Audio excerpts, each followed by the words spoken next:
ప్రస్తుతం మనం రాజన్న సిరిసిల్ల జిల్లా పెద్దూరులో ఉన్నాము. ఇక్కడ వాస్తవ్యులు అయితే దుబాయ్కి అయితే ఉపాధి నిమిత్తం అయితే వెళ్ళడం జరిగింది. దాదాపు 18 సంవత్సరాలు అయితే అక్కడ జైలు జీవితం గడిపి కేటీఆర్ చొరవ వల్ల అయితే ఇప్పుడైతే బయటకైతే రావడం జరిగింది. ఈరోజు అయితే వారి స్వస్థలానికి అయితే రావడం జరిగింది. మనతో పాటు శివరాత్రి రవి ఉన్నారు. ఒకసారి వారితో మాట్లాడదాం. సార్ చెప్పండి, అసలు ఏం జరిగింది, అక్కడ ఎన్ని సంవత్సరాల నుంచి ఉన్నారో, ప్రస్తుతం ఎలా ఉంది పరిస్థితి? నేను ఇక్కడ మా ఇంటికాడ బాగాలేక నేను 2005లో దేశం పోయినాను దుబాయ్. పోయినాక నాకు 2006లోనో ఇది కేసు జరిగింది. 4 పాకిస్తాన్ వాళ్ళు, మన తెలంగాణ వాళ్ళు 6.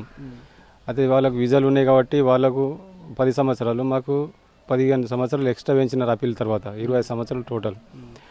దాని తర్వాత మాకు ఈ కేసు గురించి బాగా మేము ఇక్కడ అక్కడ బాగా తరఫు చేయంగా మాకు కేటీఆర్ తరఫున ఒకటి నంబర్ దొరికింది.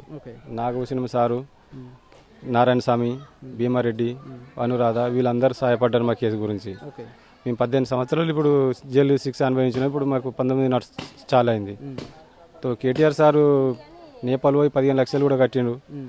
తర్వాత దుబాయ్ వచ్చి 2023లో 55,000 ధరం అంటే ఇక్కడ ఎంత అవుతుందో తెలియదు.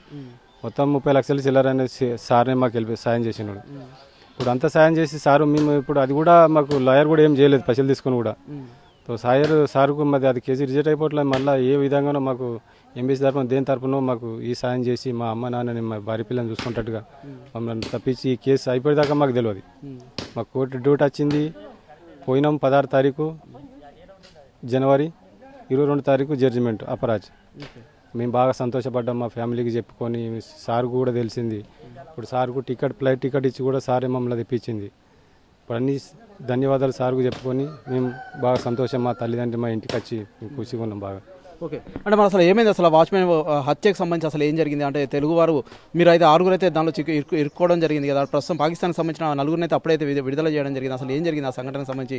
వాచ్మెన్ సంబంధించి అయితే తర్వాత అయితే మీరు అయితే నేపాల్ వెళ్ళి వారి కుటుంబ సభ్యులకు సైతం 15 లక్షలు అయితే ఇవ్వడం జరిగింది. వారు సైతం యాక్సెప్ట్ చేసినప్పటికీ సైతం కోర్టు అయితే నిరాకరించిందని తెలిసింది. అసలు ఏం జరిగింది సార్? సార్ వాళ్ళదే ఏం చేసినా వాళ్ళదే నడుస్తుంది, మనది ఏం నడవది. వాళ్ళదే న్యాయం, వాళ్ళదే ధర్మం. వాళ్ళు ఏం చేసినా మనం ఏమనరాదు. నువ్వు ఒకటే మాట చేసినవా చేయలేదా, నువ్వు చేసినంటే అదే సెంటెన్స్, నువ్వు చేయలే అంటే కూడా అదే సెంటెన్స్. వాళ్ళకు ఏకీ కానూను అక్కడ. అది మనకు జడ్జిమెంట్ కాపీ, అది ఫస్ట్ తనాజులు ఉంటే మాకు సెంటెన్స్ పడక ముందు అయితే మేము వెళ్ళేస్తుంటాం. మాకు తెలియదు ఆ విధంగా. మాకు అప్పుడు అరబీ రాదు, తెలుగు రాదు, అది హిందీ రాదు, ఇంగ్లీష్ రాదు. మాకు దాకా వాళ్ళకు పాకిస్తాన్ వాళ్ళకి వీసాలు ఉండట్లా. వాళ్ళు మాట్లాడి లాయర్ని పెట్టి వాళ్ళకు సేమ్ సెంటెన్స్ మాకు 20 సంవత్సరాలు సెంటెన్స్ పెంచినారు. అంటే మీరు వెళ్ళిన తర్వాత మళ్ళీ మీ జైలు జీవితం పొడిగించారని చెప్తున్నారు కదా, ఎంతవరకు నిజం సార్? అది 10 సంవత్సరాలు మాకు ఫస్ట్ ఇచ్చినారు. తర్వాత మేము పంపిణీ చేసుకుంటే మాకు ఇంకా 15 సంవత్సరాలు ఎక్స్ట్రా పెంచినారు. ఎందుకోసం? అది ఏమో తెలియదు. అది కానూలు వాళ్ళకు ఉన్నది. అది మా పాకిస్తాన్ వాళ్ళు వాళ్ళ లాయర్ని పెట్టి మా మీద మాకు పసంచారు. మాకేం తెలియదు. అది బయట కానూలు మాకేం రూల్ తెలియదు కాబట్టి వాళ్ళు పసంచి లాయర్ని పెట్టుకొని వాళ్ళు వెళ్ళిపోయినారు. 10 సంవత్సరాల వరకు సేమ్ మాకు 25 సంవత్సరాలు పెంచినారు. అంటే మీరు ఏ పని మీద వేరు సార్? అప్పుడు ఏ పని చేద్దామని వేరు? Construction company worker. మాకు ఈ ప్రాబ్లం, ఫ్యామిలీ ప్రాబ్లంలో ఉండట్లా వెళ్ళిపోయిన పని బతుకుతారు గురించి. కానీ ఇట్లా అవుతుందని మాకు తెలియదు. ఏం జరిగింది అసలు ఆ రోజు? ఏం జరిగింది ఆ రోజు? మేము లేము అక్కడ. మాకు తెలియదు అక్కడ ఏం జరిగింది కూడా. అది జరిగింది అక్కడ 2, 3, 4 ఉన్నారు. అయితే ఇక్కడ 6 అట్నే పసంచినారు. ఈ కేసులు ఎవరు తెలియదు. అంటే ఇప్పుడు అందరూ విడుదలైనట్టే? అందరు. ఇంకొక మనిషినోడు చందూర్తి, ఆయన నాంపల్లి ఆయన పేరు, ఆయనను కూడా విరిపియాలని కేటీఆర్ సార్ని కోరుకుంటున్నాం. ఆయన ఉన్నది, ఆయన గురించి కూడా మాకు బాగా బాధ ఉంది. మరి ఏం చెప్తున్నారు అక్కడ? అంటే వీడియో వచ్చే అవకాశాలు ఉన్నాయి అతను కూడా బయట? ఉన్నది. ఆయనకు ఒక పేపర్ మిస్టేక్ అయింది, వాళ్ళ పోలీస్ తరపునే ఒక పేపర్ మిస్టేక్ అయింది. అది కూడా కోర్టుకు పంపినారు. ఆయనకి ఈ నెల లేకుంటే వచ్చే నెల ఆయనది కూడా అయిపోతుంది. ఓకే, అంటే మీరు 18 సంవత్సరాల నుంచి అయితే జైలు జీవితం అయితే గడిపారు కదా. ప్రస్తుతం ఇక్కడ ఇంటి పరిస్థితి ఏంటి? మరి మీ పిల్లలు కావచ్చు, అంటే మీ తల్లిదండ్రులు కావచ్చు, కుటుంబ ఆర్థిక భారం మీద పడుతుంది కదా, అంటే ఏంటి పరిస్థితి? అది పరిస్థితి అంటే వాళ్ళు ఎట్లనో కష్టపడి వాళ్ళు బతుకుతున్నారు. మాకైతే వీళ్ళ కష్టం బాధలు మాకు ఏం తెలియదు. మేము లోపల ఉన్నాం, మేమేం చూస్తలేము. వాళ్ళు మేము ఎప్పుడు ఫోన్ చేసి బాగున్నారని అడిగితే వాళ్ళు బాగున్నారని చెప్తారు. ఆ తకిలి మేమేం చూసుకోలేము.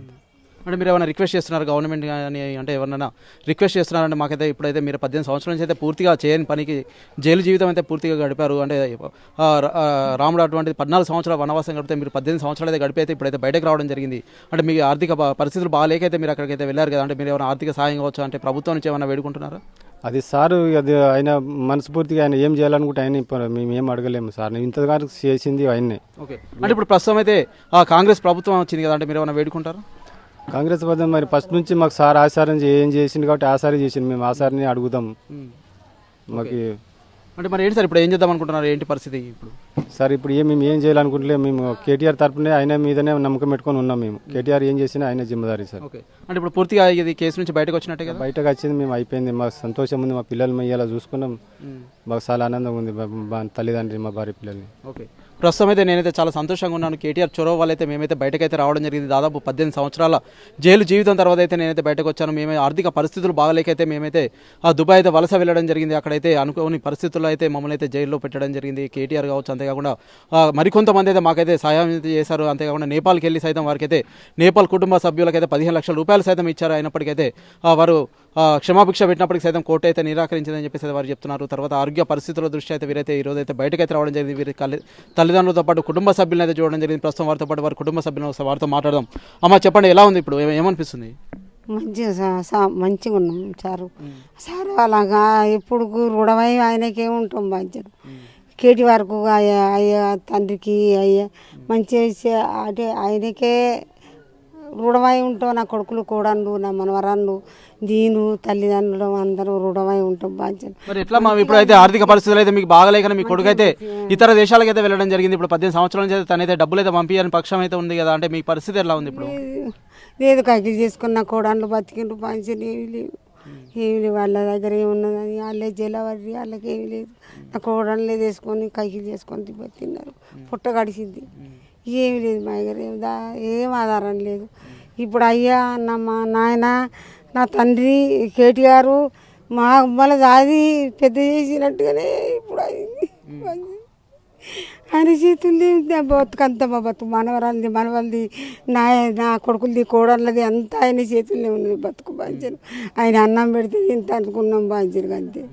మాట్లాడారా మరి సార్తో మాట్లాడారా మీరు ఎవరన్నా? రేపు వస్తాడు, రేపు వస్తాడు మాట్లాడుతున్నాను. ఎలా ఉంది పరిస్థితి, ఎలా ఉందమ్మా మరి ఇప్పుడు ఆర్థిక పరిస్థితి ఎట్లా ఉంది? అంటే ఇప్పుడు ఉన్నది నాయ్య సంబరం కేటీఆర్ ధన్యవాదాలు బాంచను కాలుమొగతా నీ వలంగా నా కొడుకులు బయటకు వచ్చి నాకు కడుపు చూసిండు బాంచను. మంచిగా ఉన్నాం తండ్రి బాంచను. ప్రస్తుతం అయితే వారి తల్లి అయితే చెప్తున్నారు, నా కొడుకులు అయితే కేటీఆర్ చొరవ వల్ల అయితే బయటకైతే రావడం జరిగిందని అయితే వారైతే ఒక ఇంత కంటదడి అయితే పెడుతున్న పరిస్థితి మనం చూస్తున్నాం. ఏదైనప్పటికైతే పూర్తిగా ప్రభుత్వాలు అయితే మమ్మల్ని అయితే ఆదుకోవాలి. ఆర్థిక పరిస్థితులు బాగలేకైతే నా పిల్లలైతే ఇతర దేశాలకైతే వలస వెళ్ళడం జరిగింది. అక్కడ అనుకోని పరిస్థితులు అయితే జైలు జీవితం అయితే గడపడం జరిగింది. ఇవాళ అయితే ఇంటికైతే వచ్చారు. మేమైతే చాలా సంతోషంగా ఉన్నామని చెప్తున్నారు. దాదాపు 18 సంవత్సరాలు అయితే అక్కడ జైలు జీవితం గడిపేది ఇప్పుడైతే రావడం జరిగింది. దాదాపు 6గురిలో 5గురు మాత్రం రిలీజ్ అయ్యారు. ఒక చంద్రుతికి సంబంధించి ఒక అతను మాత్రం ప్రస్తుతం అయితే జైల్లోనే ఉన్నారు. వారు కూడా బయటకు రావాలని సైతం వీరైతే వేడుకుంటున్న పరిస్థితి ఉంది. మరి ఎలా ఉంటుందో మరి కొద్ది రోజులు వెయిట్ చేస్తే తన పరిస్థితి కూడా తెలుస్తుంది.